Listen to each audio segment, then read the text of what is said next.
So our conversation this evening will be about the history of DARPA, which is short for Defense Advanced Research and Project Agency. Before the agency changed its name in 1971 and again in 1993, it was called ARPA.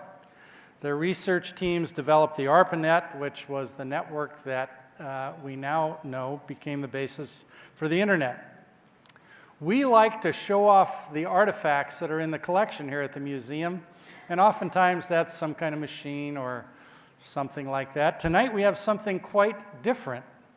Our curatorial staff came across an item in our collection which is a poem. It's a poem created on the occasion of the 20th anniversary of ARPA, DARPA, and the ARPANET group, apparently written sometime around 1988 by Leonard Kleinrock. And therefore, in order to warm you up for our program, let me read you this somewhat arcane poem. In the 20 years of funding, many fields has DARPA led, but the finest thing that they did bring was the analytic thread. By that I mean they nurtured quantitative research tools, and they always felt for all their gelt, they got principles and rules. Indeed, a wealth of knowledge was uncovered and was new, and the common thread which we led was the analytic Q. Okay. On to more interesting things. Our speakers, talking about the fascinating and sometimes bizarre and generally untold stories about the Pentagon agency known as DARPA. Sharon Weinberger is the executive editor for news at Foreign Policy and is a global fellow at the Woodrow Wilson International Center for Scholars. Prior to this, she was the national security editor at The Intercept, where she directed the publication's defense and intelligence coverage. Our moderator tonight, again, is our great friend John Markoff, Pulitzer Prize-winning journalist and author. As you may remember, he joined the museum here as one of our historians about a year ago, and prior to that had a distinguished career as the business and technology author for the New York Times for about 30 years. He must have started very young because he seems very young today.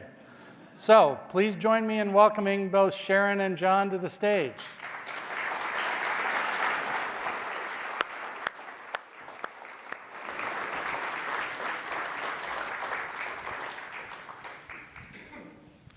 So did you stumble across that poem when you were doing your research?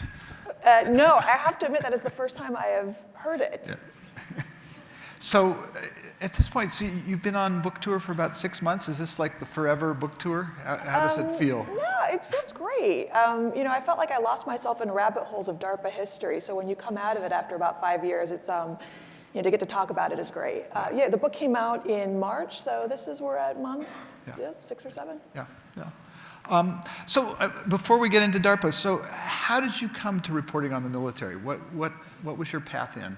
So after graduate school, I worked in Eastern Europe for a couple years, came back to DC, and was working in non-governmental organizations and not very happy. And so this is the days of classifieds, I started looking at job ads in the Washington Post, and I saw an acronym named company looking for a defense analyst. Or actually, no, they're just looking for an analyst. So I applied for the job and got called in, and I didn't know what a defense company was. And I picked up the brochure waiting for the interview, and it said SPC, Finding Better Ways to Wage War and Protect the Peace. And and so I got the job as a defense analyst. And what it meant in reality was they sent me around the country to interview people at Department of Defense laboratories to understand why we had this infrastructure. Did it need to be, what did it do? Did it need to be as big as it was? And was it important? And I just became fascinated by this world of military-funded science and technology that was so different than science and technology as pursued in academia or in some cases in industry. And And then you jumped to Aviation Week first? Was that your first Yeah, so reporting I gig? worked as this analyst for a little under 2 years, and then my boss left to go into the Pentagon. This is when George W. Bush won the election, and my boss was a Vulcan, one of the advisors to Bush, and I didn't want to become, I wasn't of that political persuasion, and I didn't want to become a bureaucrat. And so I began looking, how do I continue writing about military-funded science and technology, and there was an opening at Aviation Week, and I thought, perfect. Was it fun? It was great. Aviation Yeah, no, it was great because I have sort of a technical, wonky side, those interests, but it's journalism and it's interesting and it's in a way this very undercovered area in a lot of respects, especially after the Cold War. Yeah. Yeah, so the Aviation Week was, and in some ways it was a Bible for that community, wasn't it? I mean, for the... It was a Bible, and it had this very sort of storied history of, pursuing secret projects. I mean, in a way, sort of intellectually, it was a good place for me to be in terms of my interest, that it had this history of exposing top secret projects that the Pentagon had been funding over the years. Certainly much more during the Cold War, when there were many more top secret projects to expose. But I enjoyed it a lot. Yeah. Yeah.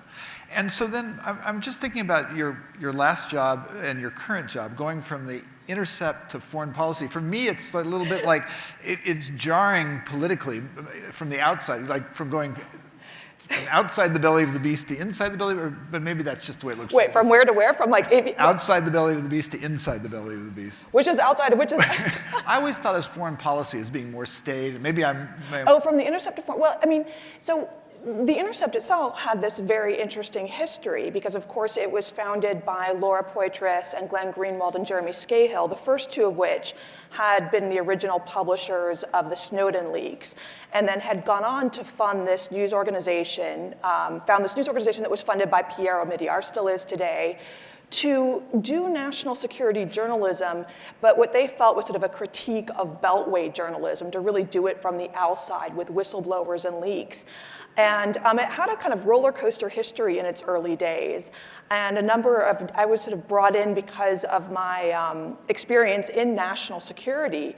But I remember for sort of the first core group of Intercept readers, they were Googling me and found out, she worked for a defense company, she worked for a Vulcan, an advisor to George W. So it was, it was actually a clash of cultures in some ways, in a good way, I think, but that you can critique national security journalism as done from the inside, and you can try to do it from the outside, but you kind of need a meshing of the two to do it well, in my view. Yeah.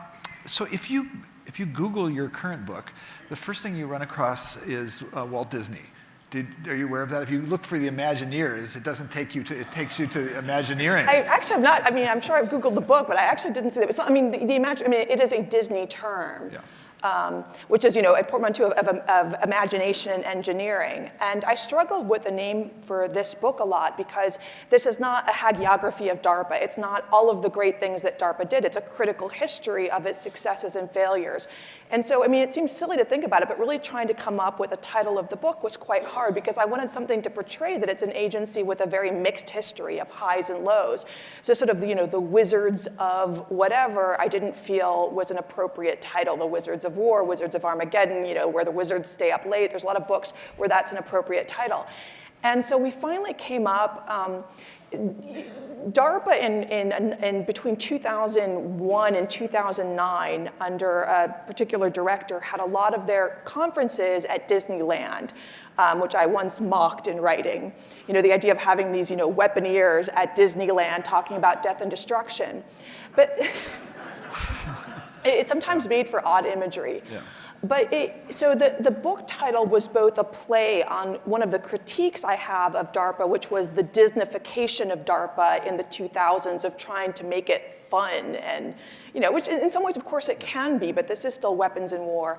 And the other thing is the Imagineers of War captured what I felt was in some ways the height of DARPA in the late 1950s and 1960s, when it was the best people at DARPA, best or worst, depending on how you look at it, were the people who really, they were not always scientists. They were people who thought about how do we wage war today, how do we wage war tomorrow, and how do we come up with solutions to war? So really sort of Imagineering war, and that's where the title came from. Okay, I think it works. I think it's a good title.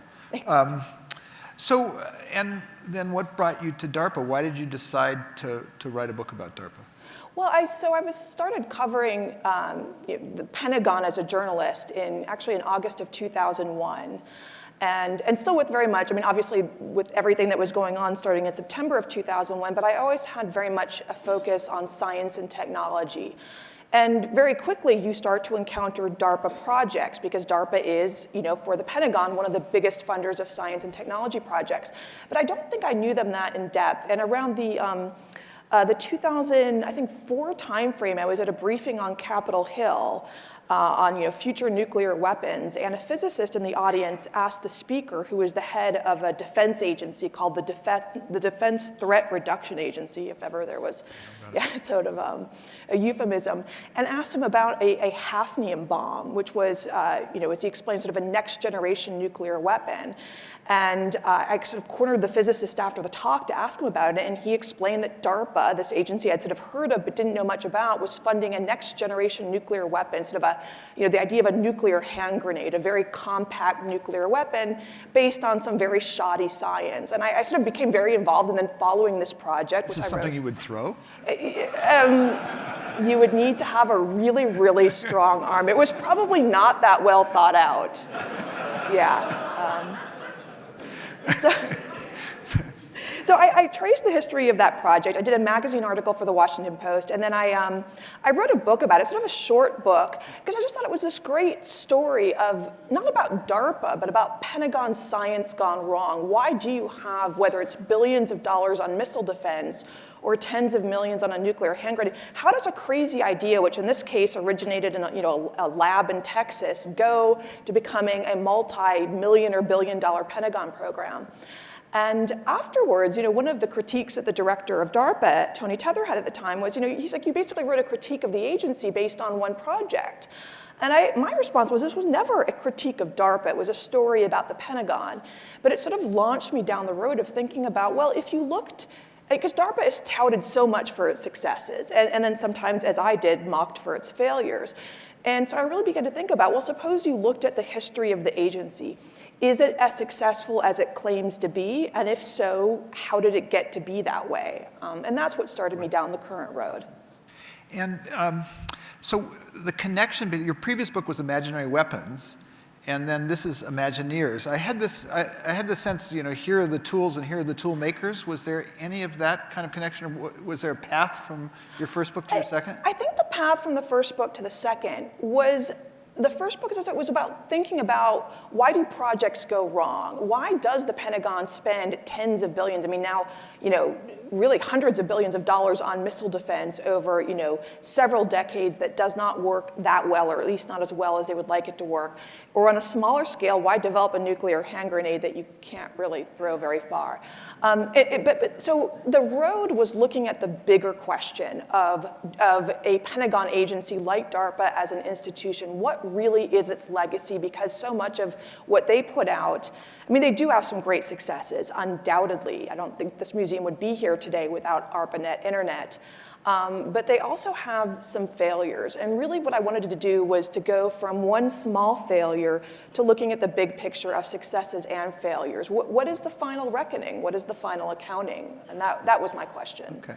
Before diving into DARPA, there was one thing you did that it's sort of personally interesting to me, because about 15 years ago, I started down the path to write about someone, and I saw there was another book about him, and so I decided not to. It's something which I regret to this day.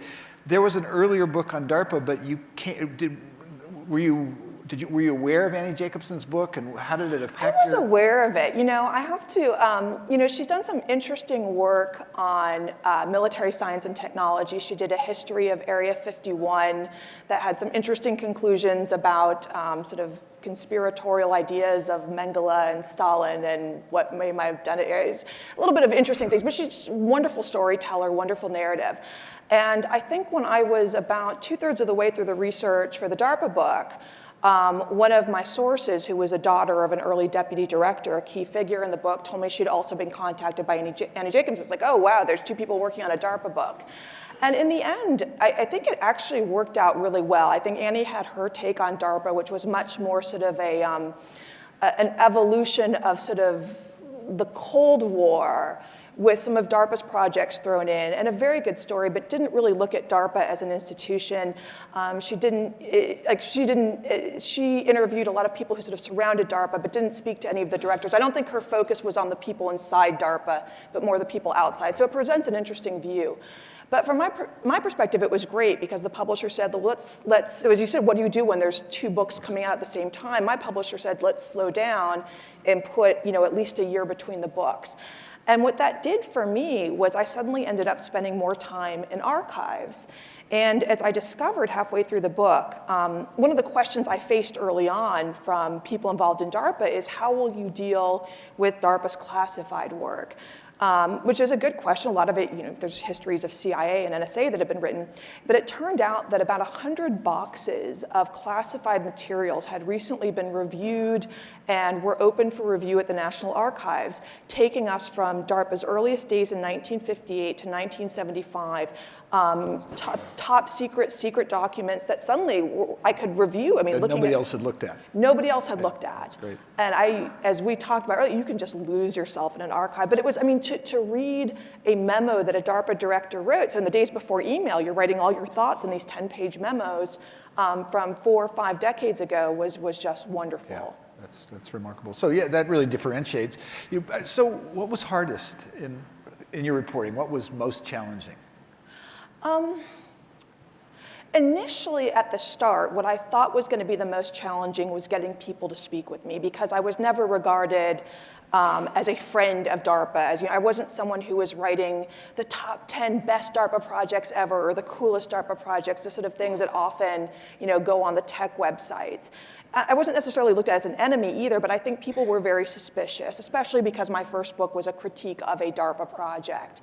And so really I spent the first month of just in a panic, like not knowing what to do, and then just started, from the first employees who were still alive, who had been there in 1958, up through the current director at that point, which was 2013, and found that actually there were people who sort of were standoffish at first, but people talked to each other. And as I started to do interviews and people telling each other, she's quite serious, this is a serious project. So that was initially the hardest, but actually became a wealth of material. I think towards the end, when I had the hundreds of boxes from the archives, I had interviews, and then there was a Freedom of Information Act lawsuit that I filed and won against the Pentagon because DARPA had commissioned internal histories. They had interviewed all the living directors that they had no intention of releasing, so I fought a 2-year battle to get those. How long, typically was this like a 2 or 3 hour interview or longer? Were they really extensive and detailed? They were quite extensive. It depended on the director, so I think the director who commissioned them, his were the longest. I think it was a number of hours of interviews, probably I think 2 to 3. And a lot of them were people that I ended up had interviewed myself. And sometimes the interviews were similar. Sometimes they were more open because they thought they would never be released. And then in a couple cases, there were a couple directors who died before I started the book, so that was quite valuable for that. And was there a lot of classified material was redacted? How that was open the basis of the lawsuit. So what's interesting was that they had hired an external company to conduct the interviews. So they were all on an unclassified basis. And so they're really, when they tried to deny releasing these interviews, they didn't have much of a leg to stand on legally because they weren't classified. So nothing was redacted in the end. That's great. That's great. So that really adds a lot. So one of the things you focus a lot on in the book is DARPA in Vietnam, which was a history that I didn't know, and I thought that was really sort of a remarkable sort of addition. Step back and talk about DARPA in Vietnam and what the agency contributed. How did it affect the war? How did it affect DARPA? So the most important thing to remember about DARPA in Vietnam is DARPA doesn't talk about Vietnam. No. If you go to DARPA's headquarters today in Northern Virginia, they have this panoramic display in the lobby, which is sort of all of the DARPA projects and technologies. And the only nod to Vietnam is the M16, which DARPA didn't develop, but they basically paid for the first AR-15s, the predecessor to the M16 rifle, which became the standard issue weapon for all 3 services. But in fact, The Vietnam program of DARPA in the 1960s was the third largest program in DARPA. There was missile defense, there was nuclear test detection, and then there was counterinsurgency. Robert McNamara, the defense secretary, appointed DARPA as the counterinsurgency research agency. They had 500 people in Bangkok, Thailand alone. They had offices in Saigon, Vietnam as well. They had an office in Panama for jungle warfare. They had an office in Tehran, Iran, because Iran was going to be a counterinsurgency laboratory. They had offices in Beirut and had plans to open offices in North Africa. It was a global experiment in counterinsurgency focused on the war in Vietnam. And was it connected to the people who were fighting the war? I mean, how separate are... So it was a deployed research and development agency, which meant that they were actually involved in parts of the war effort.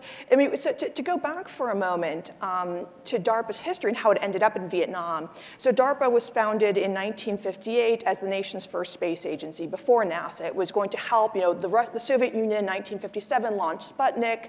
There was a panic in the United States, and DARPA, or then ARPA, was created to get the US into space.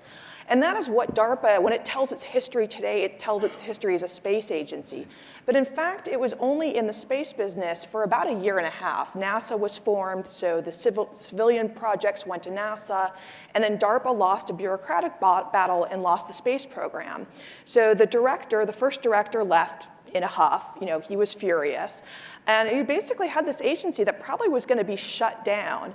And a guy who rose to be deputy director, who turned out to be an intelligence operative, said, I have this really great project we could do in Southeast Asia. This is Bill Godel? Yeah, Bill Godel. Godel, yeah. Yeah. And describe him a little bit. So Bill Godel was one of the first employees. He was probably DARPA employee number 3 in 1958. And his daughter graciously gave me parts of his memoir unpublished.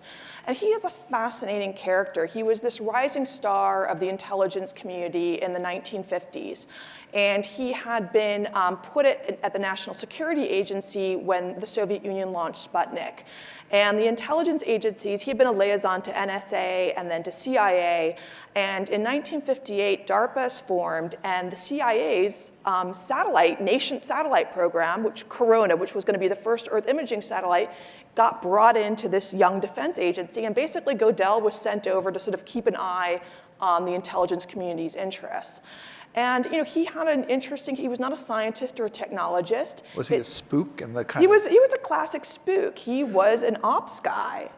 And James Bondish? Very James Bondish, yeah. He was a disciple of Edward Lansdale, the former, the very famous CIA and Air Force counterinsurgent. But he also had a very sort of intellectual view of what was going on in the world. And in 1960, 1961, he very presciently looked around the world and said, look, nuclear Armageddon would be awful, but that is not the most likely way we're going to face off against the Soviet Union. He predicted we're going to be involved in a series of proxy wars and in rising communist insurgencies. And more importantly, and I think this is what is forgotten decades later about counterinsurgency, he said we need to find ways to not have US troops involved in these proxy wars. We have to find ways to help these governments and their militaries, to help them govern, to help their militaries fight these insurgencies. And so he proposed to President Kennedy, that DARPA establish a jungle warfare center in Vietnam, or it was called the Combat Development and Test Center, that would work with the American advisors there, but more importantly, work with the South Vietnamese military. And to come up with gadgets, gimmickry, and other things, including chemical defoliation. Agent Orange. Agent Orange. So this is one of, I think, there's the old phrase that success has 1,000 fathers and failure is an orphan. Nobody wants to take credit for Agent. You will not find this in official DARPA histories. One of the things William Godel he proselytized for in the early days were there were an initial series of about 15 DARPA projects in Vietnam. Everything from military working dogs to chemical defoliation. So DARPA deployed the first helicopters and aircraft equipped with spraying devices, and they sent over what we call the rainbow agent. So there was Agent Purple, Agent Orange, I think there was an Agent Rose. Agent Orange became the name for all of them because it was the most widely used. And the initial idea was to use it in a limited way to get rid of jungle foliage which the Viet Cong, the communist insurgents were using for cover. It ended up being used in a much more widespread notion and was not, had devastating health effects for Vietnamese and for Americans. And what kind of impact did that have on DARPA, if any? Yeah, so it's interesting. DARPA had an entire office. I would find this in the archives. Up until 1968, at least, they had an entire office dedicated to chemical defoliation. They sponsored experiments, they bought supplies, they expanded the program, they had personnel, and they have just forgotten about their involvement. And to this day, Bill Godel was quite a complex character. He did a lot of things that were good. And I interviewed a DARPA guy who had been hired by Godel in the early days and who had been commissioned to write an early history of DARPA in 1975, which is actually it's 3 or 4 volumes, it's quite long, but it's very good on DARPA's early days, and I'm very indebted to it. And very critical, and I asked him why he didn't mention Agent Orange. And he just kind of said, oh, it wasn't what we were focused on. But it is such a black mark on the agent, especially for an agency that quite correctly touts itself for technological innovation. To be the agency that is really responsible for Agent Orange is not something they want played up. So war we lost. How does that play on DARPA's psyche? Very hard. William Godel ended up going to jail in the mid-1960s. For stupid stuff. He was like cheating on expense accounts, or what was he? I actually think that he did not deserve.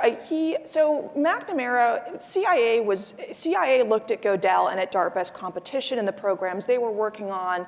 Secretary McNamara did not like Godel.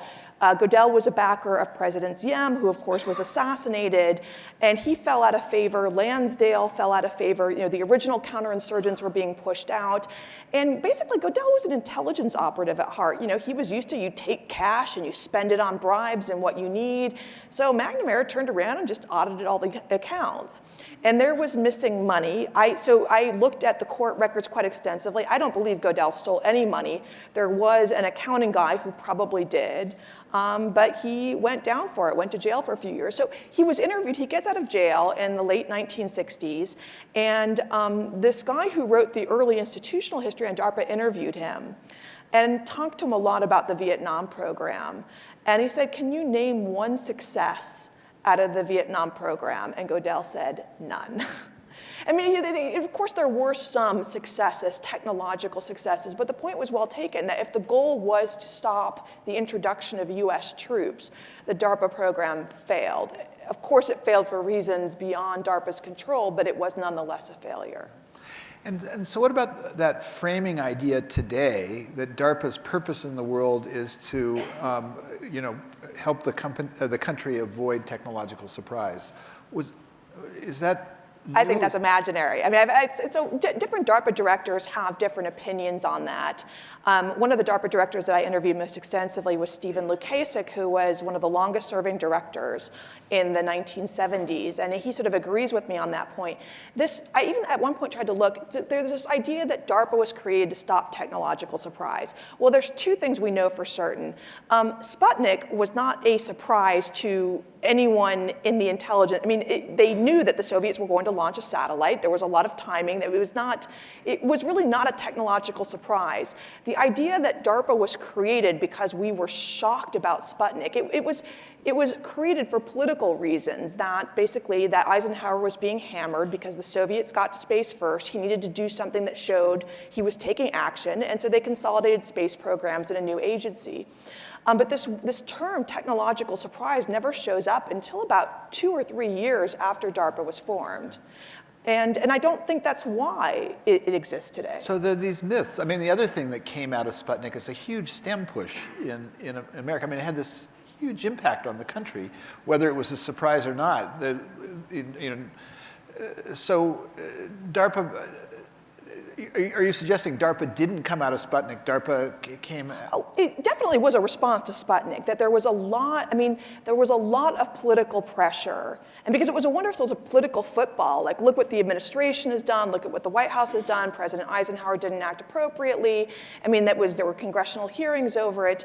And certainly the Soviets were ahead in certain areas of space technology. But of course, Eisenhower knew what the public didn't know, that we were developing reconnaissance satellites, that there were areas that we were actually quite far ahead in. But the point was that our space program was in disarray. There were overlapping programs in the Navy and the Air Force and the Army that did need to be consolidated.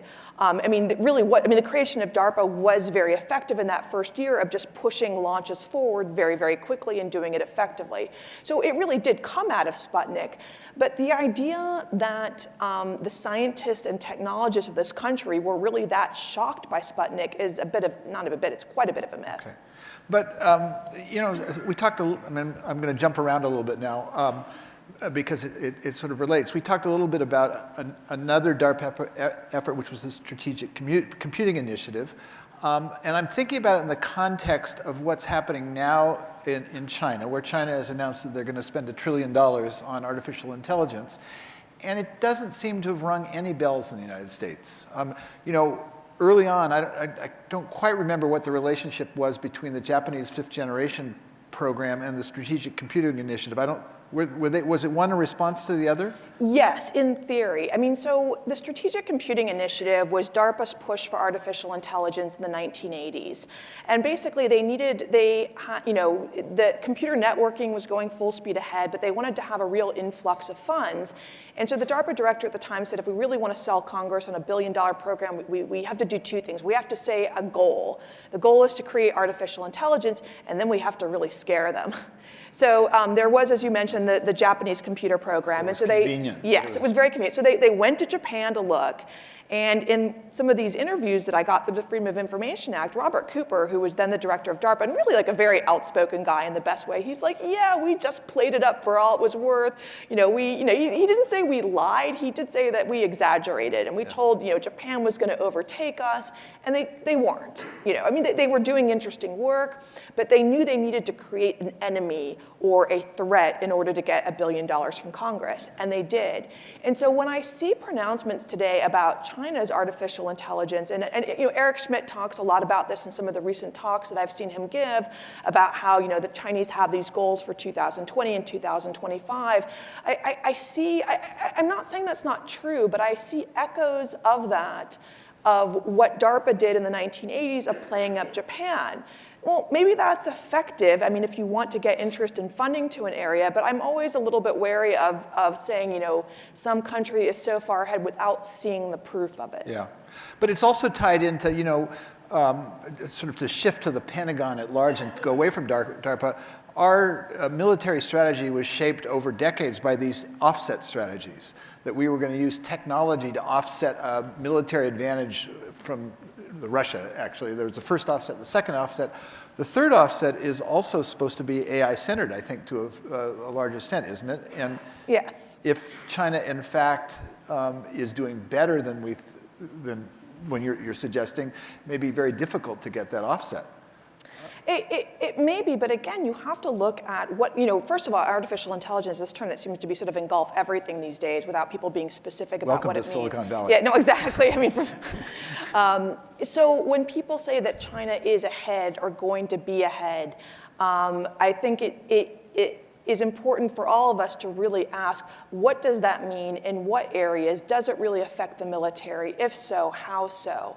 All of these terms that come out of the Pentagon every few years, whether it's the revolution in military affairs, transformation, and the third offset, you really have to break it down to what it really means. What is it they're really funding? What is it they're trying to achieve?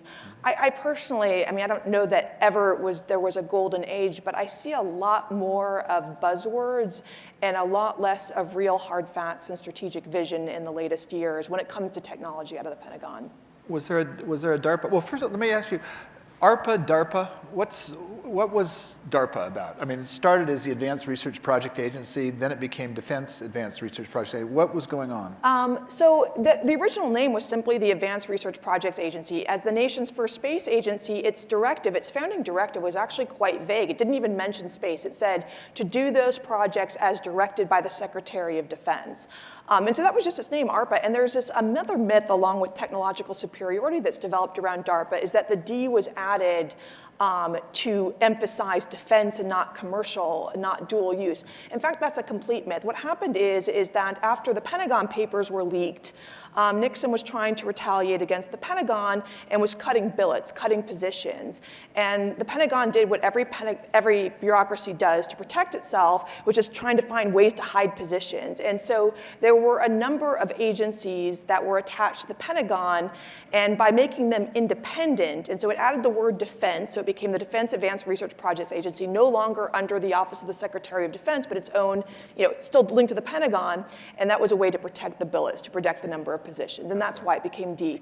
And then it flipped back again in the 90s and then back again. So that was separate from the Proxmire effect. I mean, there was this period when DARPA had been extraordinarily, what was perceived as being very blue sky, open-ended. Yes. Guys like Licklider were spending huge amounts of, they were having a big impact in computing. Yes. And then DARPA changed, at least this is my historical sort of sense. It went from being super blue sky, open-ended, to being more quarterly results and programmatically oriented. Is that true? I would say that DARPA has always swung between two parts of the pendulum. Going back to its earliest days, it's always, depending on what's going on in the world, been pushed towards more short-term projects or long-term. And either way, and that's where I actually defend DARPA, where they get criticized for either there being too blue sky, too far out. Oh no, during the Iraq War, they were focused for being too short-term. And then the other tension that always happens between DARPA is this ultimate question is it a science agency that does national security, or is it a national security agency that does science? And I don't think there's an answer to that question. I think that tension within the agency has actually been quite good, and depending on the director, it swings from one side of the pendulum to the next. Yeah. So one section of your book, which is great fun, which deals a little bit with Silicon Valley, has to do with Uri Geller and SRI and parapsychology. And DARPA's, maybe take us through how DARPA got involved. Well, they didn't really get involved, right? No, I mean, I write a lot about DARPA projects that fail as well as the ones that succeed, but this is really a DARPA, in my view, sort of heroic story that in the 1970s, the intelligence community, in particular the CIA, got very involved in parapsychology and ESP. And they were sort of taken with work that was being done at the Stanford Research Institute, now known as SRI, that was working with Uri Geller, the Israeli magician turned sort of parapsychology, clairvoyant, imagining Soviet bases, whatnot. And they were doing experimental work that was being funded by the CIA. Incidentally, by the same guy at the CIA who also was funded the MK Ultra illegal LSD experiments on unwitting victims. Same guy. He had a lot of Sidney Gottlieb. So anyway, Sidney Gottlieb, this CIA, he was the head of the Office of Technical Services, basically their science and technology area. And Sidney Gottlieb invited over, I think it was 1972 or 73, he invites over the head of DARPA, Steve Lukasik, to his office. And he's like, he tells Steve, I've got this great program in parapsychology, and I really want DARPA to be involved in it.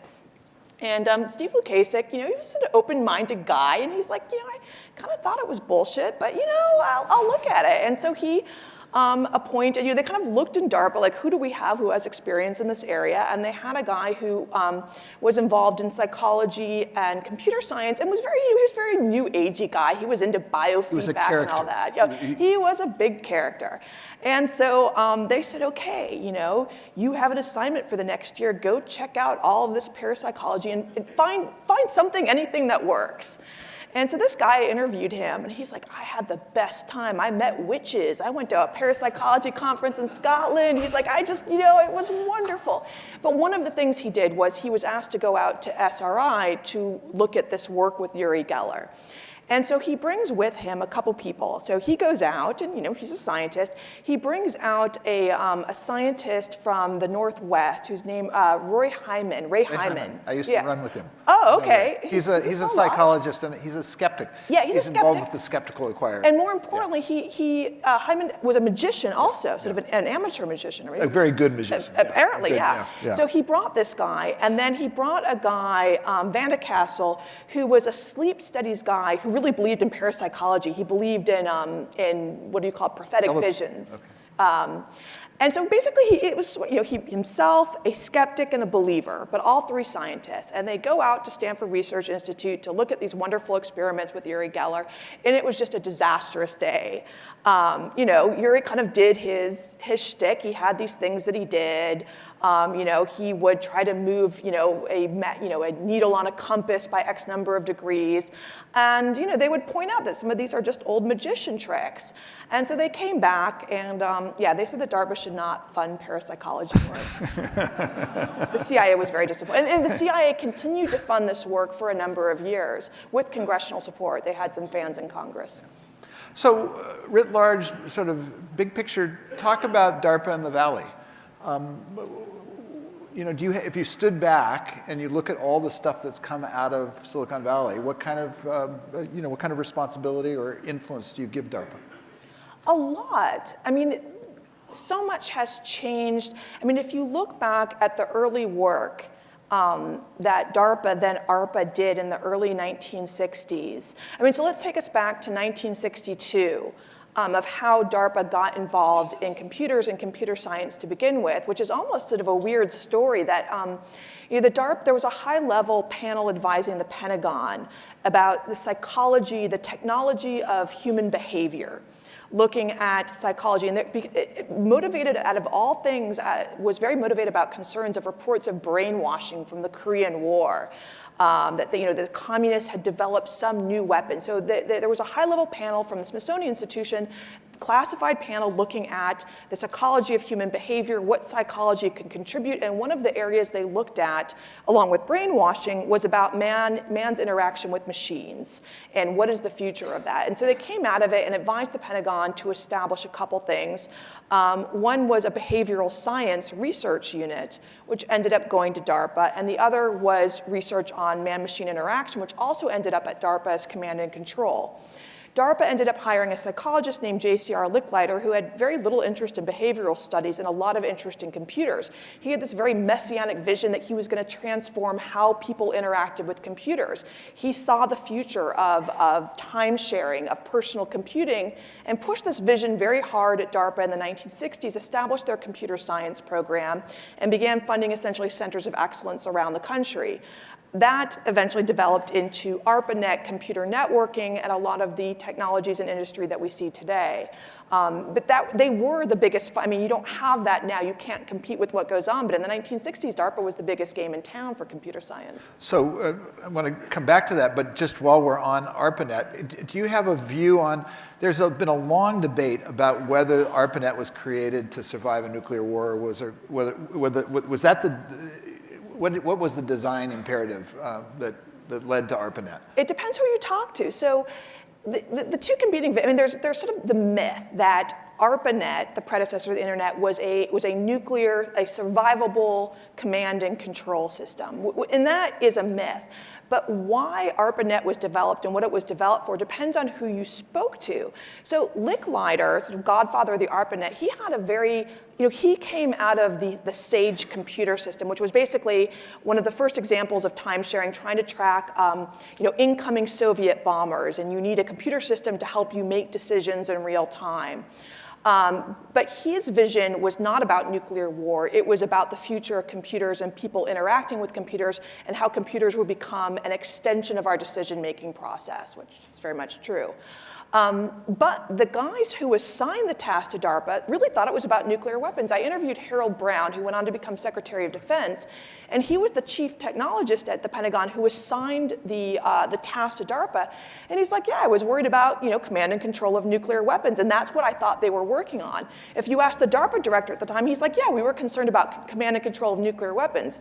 But when you look at interviews with Licklider, who passed away a number of years ago with the scientists, they didn't care about nuclear weapons at all. It had nothing to do with what they were doing. So without both factors, without that high-level interest in nuclear weapons and command and control, ARPANET wouldn't exist, or at least it wouldn't have existed at DARPA. Yeah. But that's not what the people working on it were designing it for. Yeah. So there's clearly been just a continual sort of pipeline of serendipitous events that have come out of DARPA projects for a long, long time. So, is there a straight line from DARPA research to Silicon Valley in a sense? I mean, I'm asking you the sort of the policy question. What do you do to ensure that we have a continuous sort of seed corn for innovation or something like that? I think that is the $30 billion question. I mean, I don't think there was ever a point that DARPA in the 60s or 70s could have predicted the impact that it had on Silicon Valley, which of course is enormous, from its investments in computer science, from its investments in individual computers. So if you look back, for instance, the Strategic Computing Initiative, it's often listed as a DARPA failure. It was zeroed out in the budget. The companies that it funded, a few of them went bankrupt. The projects that it funded, never really went anywhere. And so when you kind of look at the list of failures today, it's often listed as a failure. But also, it paid for a generation of graduate students who are leading the artificial intelligence today. Some of the companies it funded went bankrupt, but the people who worked for them went on to other areas. It's very hard. I think the challenge that DARPA always faces, and it's often, ARPANET, you can draw that straight line. I think with a lot of other things that DARPA does, the line goes up and it goes down and it goes sideways. So it's probably hard to say, okay, you can trace this DARPA funding to this company in Silicon. I mean, you can, but it's often indirect. But I think a lot of the innovations that we have today, a lot of the companies that we have today would not exist, certainly were it not for DARPA, or wouldn't have existed on the same time scale. Did DARPA play a role in Star Wars? It did, the Strategic Defense Initiative, although not quite the role it may have thought it could have played. So DARPA, from its earliest days, was very interested in lasers and in lasers as weapons for ballistic missile defense. One of the first projects that DARPA did, I think it was ARPA order number 3, was Operation Argus, which was this absolutely kooky idea to launch nuclear weapons, set them off in the upper atmosphere, which will release killer electrons that will be trapped in the Van Allen belt and create a force field around the Earth to knock out intercontinental ballistic missiles. And so indeed, DARPA and the Air Force went out. They launched some nuclear weapons in the upper atmosphere. What year was this again? 1958. 58. So when news was leaked to the New York Times, it was went under this massive headline of greatest experiment ever. So anyway, the force field did not work. And so that was DARPA. So DARPA in its earliest days was about missile defense. So the planetary force field was rejected. And then they got into a particle beam weapon, actually based on the same scientist who came up with the force field idea. And the particle beam was going to knock out missiles from the sky. And there was one DARPA program manager who just couldn't, it was just not going to work. It was sort of brilliant science, but practically impossible. So he convened this high-level advisory board of scientists, and the project was called Seesaw. And he was trying to point out all the reasons why this project was impossible. So he said, well, it would take the entire electric grid of the United States to power this particle beam. So the scientist who behind it starts doing this diagram of how you could put nuclear weapons under the Great Lakes, set off the nuclear weapons, drain the Great Lakes, and use the water from the Great Lakes to power the particle beam. And he's looking, and all the scientists in the room are nodding their head and saying, like, yeah, that could work. And so Project Seesaw, the particle beam, it was one of the, I think even today, it is one of the longest lasting DARPA projects in the agency's history. And when you ask directors why they let it continue, they said, we knew it would never work, but it produced and supported good science. Yeah. And so we kept it going on. So back to, so a lot of these ideas became Star Wars, became the Strategic Defense Initiative. And in fact, one of the little known things that I didn't know until I did the research for the book was that DARPA was going to be the Star Wars agency. It was about to be assigned that.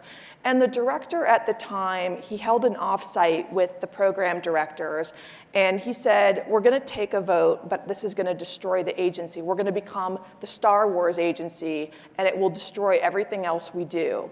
And they voted, and they made the decision that they would give all of their missile defense work, because this was a third of the agency's budget about. So to give that up was a huge blow to the agency. But they decided it was better basically to cut off an arm than to just be, massacred. They knew it was going down. I think he had this phrase in one of the interviews that, it was just going to get crazy, and it did. Yeah. So I want to talk to you about, I want to ask you about one great failure and one great success, because we're running out of time. The agency has done a tremendous amount of stuff over a long time.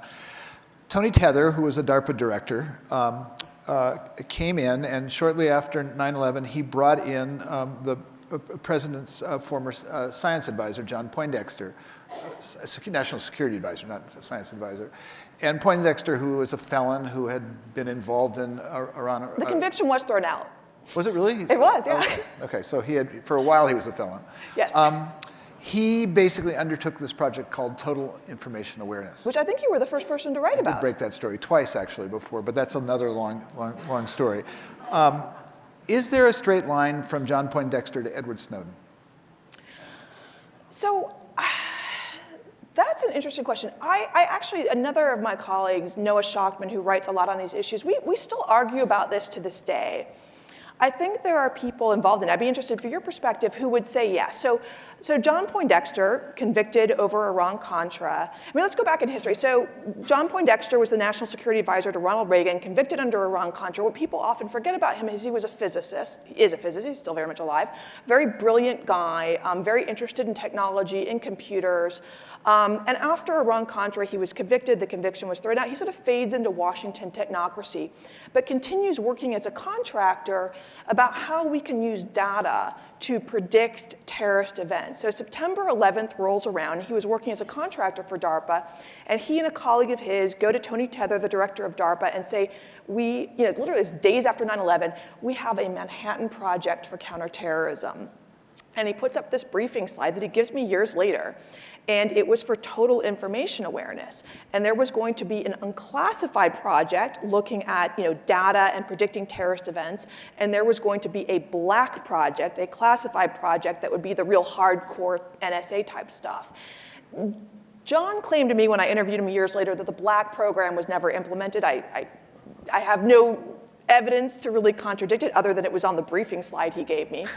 But anyway, so DARPA embarks on this program.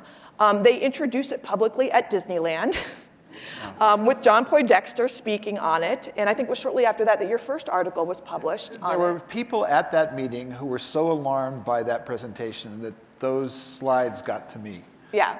I had been talking to Mark Rotenberg, who was Electronic Privacy Information Center, but it was actually people at DARPA Tech were very disturbed by that presentation. It was odd. It's like, not that long after 9/11, and here's a former Iran-Contra guy. And really the way he presented was, we're going to take all of the credit card information, car rental records, classified data, and put them together in one big database, all of this domestic data, and we're going to spot the next terrorist incident. And this sparked, after your articles, and I think after William Safire wrote an op-ed, this big outcry about it. And so John Poindexter's view of it was, we were doing basic research, we got just blasted for, people said, thought we were doing an operational program.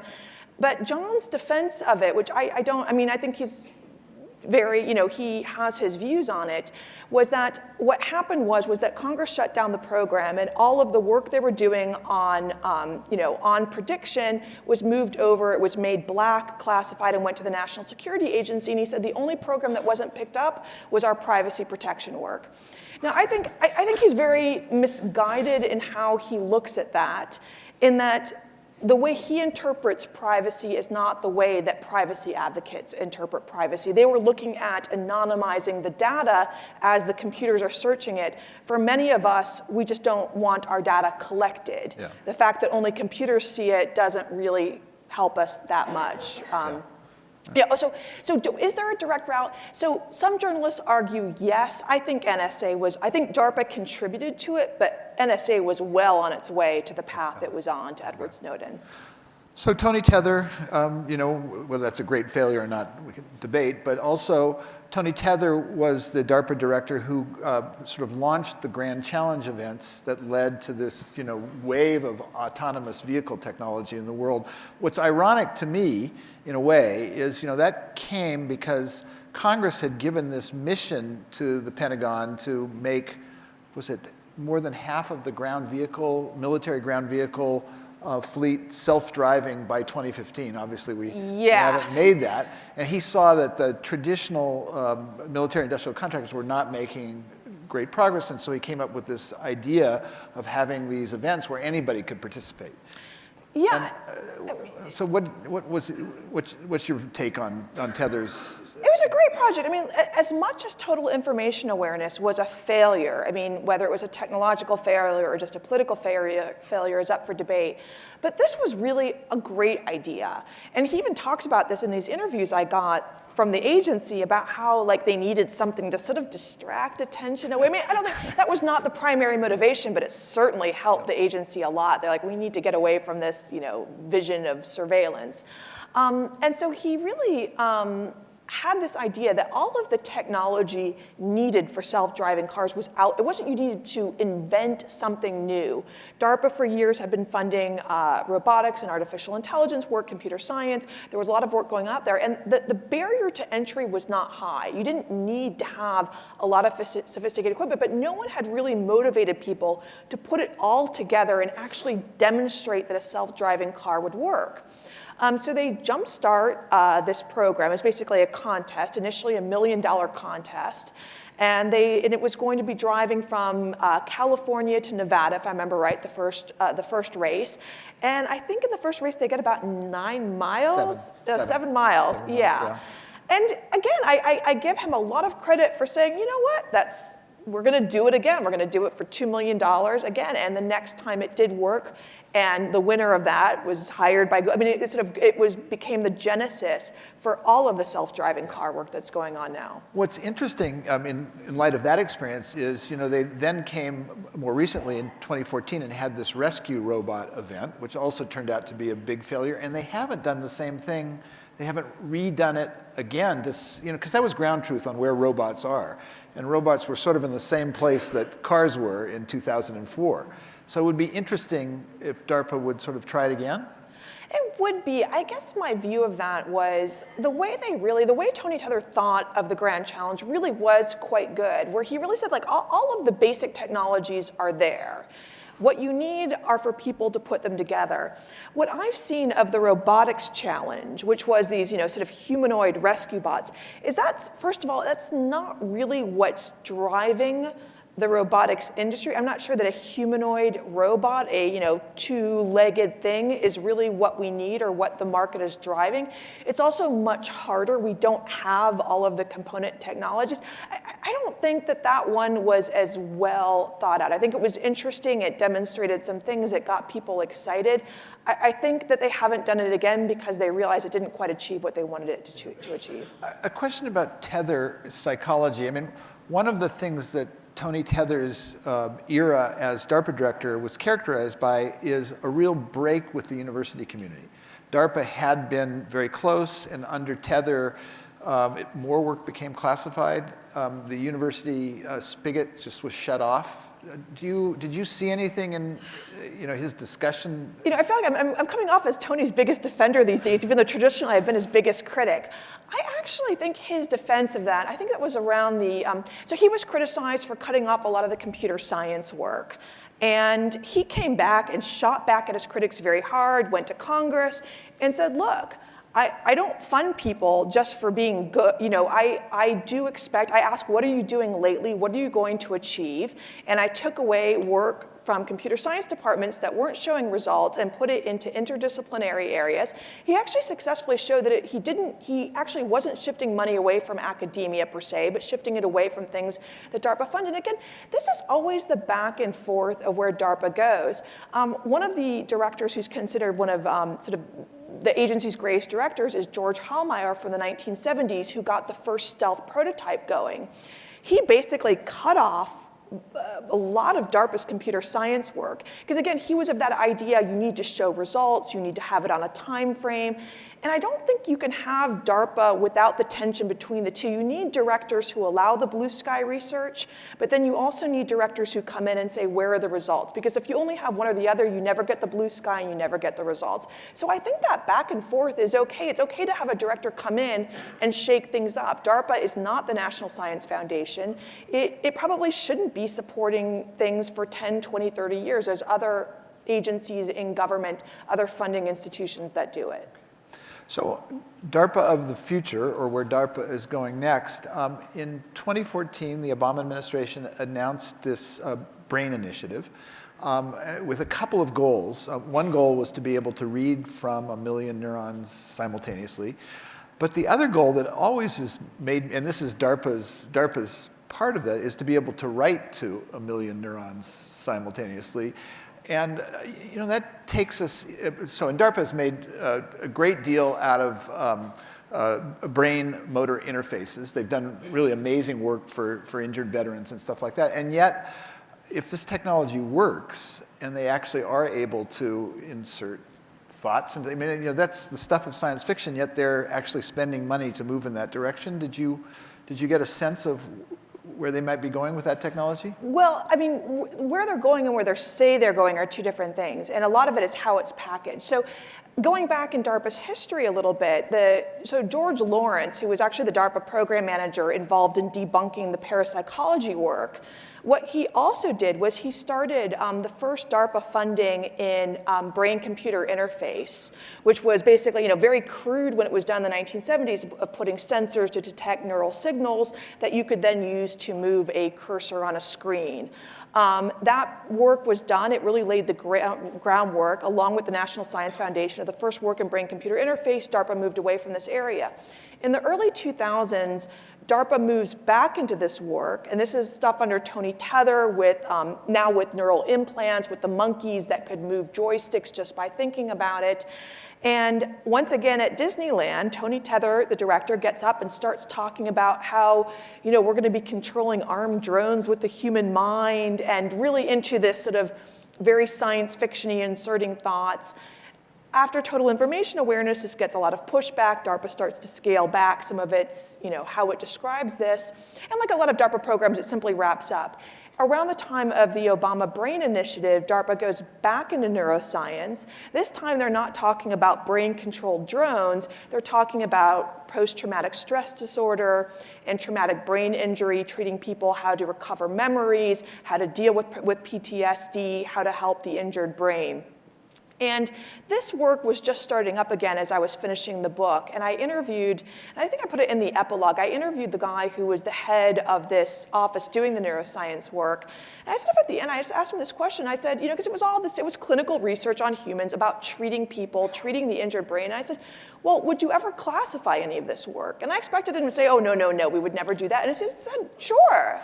He said, if we, in the course of our work, found something that would give the US a strategic advantage, we would classify it. And I'm like, wow, classified neuroscience, that opens up a whole can of worms I hadn't thought of. Yeah. So, what was your takeaway?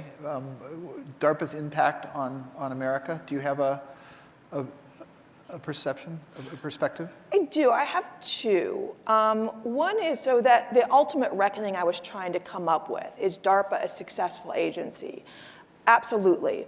But Tony Tether used to say we don't remember the failures, and that's why we succeed, because we can do things over and over again.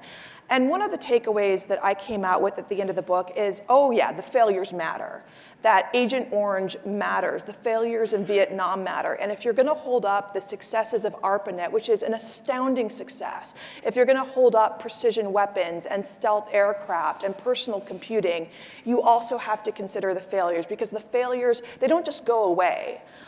When DARPA has gone into scientific areas and made a mess of things, they have set back some areas of science by years. So you have to measure both the successes, not measure, but to consider the successes and the failures. And the price of success is failure, but the failure has a price as well. I think the other takeaway is that, and this is the difference in when I give talks, when I've given some talks in Europe about it, where I get questions about the ethics of it, which I rarely get here. We take it as a given in the United States that the military funds science and technology. It's much more controversial in Europe. I think having a military-funded science and technology agency is very good for technological success. It moves things along very quickly, but you have to ask, and then it comes down to your political beliefs. Is having a lion's share of your science and technology base funded by the military a healthy thing? In the current administration, we're seeing a lot of debates about proposed cuts to climate research, to the National Institutes of Health, to the National Science Foundation. I would actually say that if any of those cuts take place, what we're actually seeing is something similar to the Cold War, of a shift of funding from civilian science institutions to military ones, because certainly DoD's budget and DARPA's budget is not going down. Maybe that will lead to more successful technologies, but is that the science and technology base you want as a country, which is a separate question, but one that should be considered. Okay. Let's try some of the audience questions. Do you think if DARPA didn't exist, would the state of science and technology be the same today in America? I think it'd be very different. People were thinking about computer networking already in the 1960s. Rand was thinking about it. There were British computer scientists who were thinking about it. But ARPA was able to do it first and to do it very quickly. So DARPA was able to push along technologies very quickly because of the nature of the agency and the scale of military funding. So there would be things, it's not that things wouldn't exist today, but they may not have been developed in the United States first, and they certainly wouldn't have been developed in the military first. Yeah. How do you feel about the relationship between government agencies and large tech companies today? How do you feel about it? Well, I think I'm most qualified to talk about the relationship between the Pentagon and Silicon Valley, or was the question about all companies or it was general, but what about the Pentagon?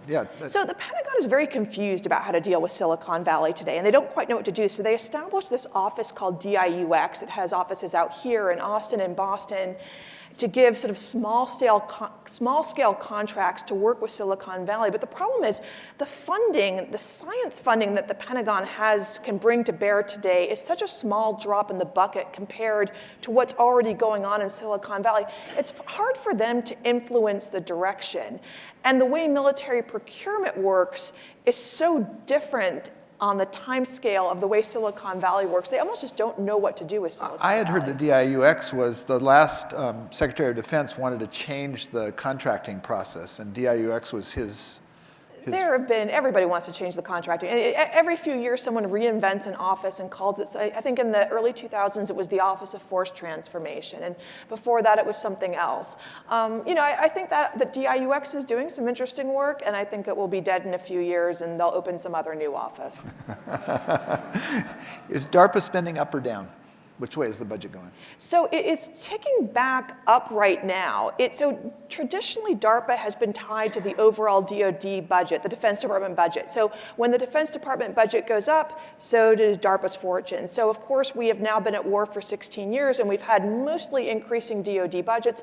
DARPA budget, I think it reached its height at maybe 3.1 or 3.2 billion around 2008, 2009. It's back up to that. And then it dipped down, and now it's back up. And given the current administration, I think it will continue its uptick. Okay. Does DARPA spend more money on software versus hardware? Do you have an idea? That's a great question. I wouldn't even know how to measure it. Yeah, it's hard to break them apart a lot. I don't know. Okay. This is one I feel bad about because today we talk a lot about women in STEM and encouraging diversity in STEM. Can you speak about gender at DARPA? Any women in leadership now? Well, recently there were. Yeah, so there was the first female director of DARPA it was 2009 that Regina Dugan came in, and she had been a previous program manager at DARPA and was the first female director. And she was followed by another female director, Arti Prabhakar, and those are the two women of DARPA's director's history. DARPA is heavily male. I don't know what the percentage is. There are about 100 program managers, right? I wonder what about percentage. 140. I don't know as a percentage. I bet you it's very heavily skewed towards male. I mean, I even think of the interviews that I did. There may be only a handful of women who had worked at DARPA. Yeah. Bill Hewlett used to say, if you don't have some project failures, you aren't stretching your technology hard enough. How does this apply to DARPA? Very much. I mean, this is sort of the DARPA motto, where they will often say that, we are the one Pentagon agency that can fail, that's encouraged to fail. They kind of make up statistics, I mean, not on purpose, but, they say if 85% of our projects fail, and 15% succeed, that's good enough. And then, in fact, if too many of our projects are succeeding, it means we're not taking enough risks. And that is, it's partially a myth, but it's also partially true. What is DARPA funding today that will revolutionize life a generation from now, like funding robotics and the ARPANET did a generation ago? If you had to bet on one particular DARPA project. I might bet on the neuroscience work. In both the good and bad sense. I think that the neuroscience work has the potential to do tremendous good, and if done wrong, to do tremendous damage. I think the one thing there was a DARPA program manager in San Francisco just a week or two ago was talking about sort of guardrails on CRISPR technology, which seemed to be a useful idea. I mean, CRISPR is this genetic editing tool that's so powerful that... There's been a lot of work on these areas, also in IARPA, which is the Intelligence Advanced Research Projects activity, not agency, because they're not an agency. I don't know, nor do I think I'm even qualified to judge since I haven't looked at their programs in the past year or so. I don't know that the work they're doing there is quite that it's so different than what other agencies are doing. Hard to say. Whereas neuroscience, they really are trying to make a big investment and push the barriers there. Okay. Technologists, as most of us are, I'm wondering, what are the interesting revelations that you've unearthed during your research? Where was the Mark II tested? Where are the aliens buried? That's the sort of sensational stuff. I did not find the aliens. Were you surprised by anything? Was there anything that really, you'd already done the sort of imaginary weapons? I don't know that it was the most surprising. I had seen a footnote in an institutional history that DARPA, after President Kennedy was assassinated, had been assigned a project in presidential protection. And that was one of my great finds in the National Archives, where I got them to declassify a couple boxes of materials. And to find that DARPA commissioned a lot of really smart people to come up with ways to protect the president, which was everything from thinking about a mirage-producing system that you could put in front of the Secret Service vehicle. My favorite was they wanted to electrify the chrome strips on the presidential car. And it was the Secret Service who actually told them that was completely stupid. And in the end, in one of these reports, there was this very kind of sensible thing saying, if you want to protect the president 100%, you bury him in a box, in a lead box, 100 feet underground, and he'll just be, there was no perfect way, there was no perfect technological solution. And again, that's where DARPA kind of realized that, there are limits to technology. Yeah. Well, thank you. The book was a good read. And actually, if you'd like to read it, Sharon is going to be signing downstairs, right? I believe so, yeah. Afterwards. So take advantage of that and buy her book. So thank you very much. Thank you. Thank you very much.